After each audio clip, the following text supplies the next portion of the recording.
ఇప్పుడు కేవలం 7,999 up to 10 kgs వరకు బరువు తగ్గి అధిక బరువు నుంచి వచ్చే ప్రధాన సమస్యలను దూరం చేసుకోండి. వరుస హిట్స్ సలార్, కల్కి తర్వాత డార్లింగ్ సినిమాల షూటింగ్ లైనప్పే మారిపోయింది. రాజాసాబ్ కాకుండా సలార్ 2, కల్కి 2, సందీప్ రెడ్డి వంగ స్పిరిట్, సీతారామం ఫేమ్, హను రాఘవపుడి సినిమాలు లైన్లో ఉన్నాయి. ముందుగా అనుకున్నట్టు కాకుండా ప్రిఫరెన్సెస్ మారుతున్నాయి. ఎందుకు మారుతున్నాయో చూద్దాం.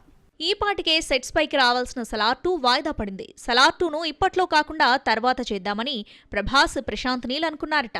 ప్రస్తుతం ఎన్టీఆర్ స్క్రిప్ట్ పనిలో ప్రశాంత్ బిజీ అయిపోయాడు. అక్టోబర్లో సందీప్ వంగ స్పిరిట్ మొదలు కావాల్సి ఉన్న ప్రీ ప్రొడక్షన్ వర్క్ పూర్తి కాకపోవడంతో 2025లోనే స్టార్ట్ అవుతుంది. ప్రభాస్ సినిమా లెక్కలన్నీ మారిపోయి సెప్టెంబర్ లేదా అక్టోబర్లో హను రాఘవపుడి మూవీ ముందుగా సెట్స్ పైకి వచ్చేస్తుంది.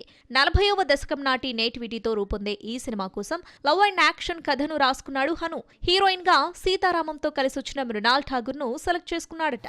అక్టోబర్లో హను రాఘవపుడి సినిమా 2025 మొదట్లో స్పిరిట్ షూటింగ్ స్టార్ట్ అయితే ఆ తర్వాత కల్కి 2 మొదలవుతుందట. ఎన్టీఆర్ మూవీ పూర్తయితే ప్రశాంత్ KGF 2 వైపు చూస్తాడా లేదంటే సలార్ 2 తీస్తాడో చెప్పడం కష్టమే.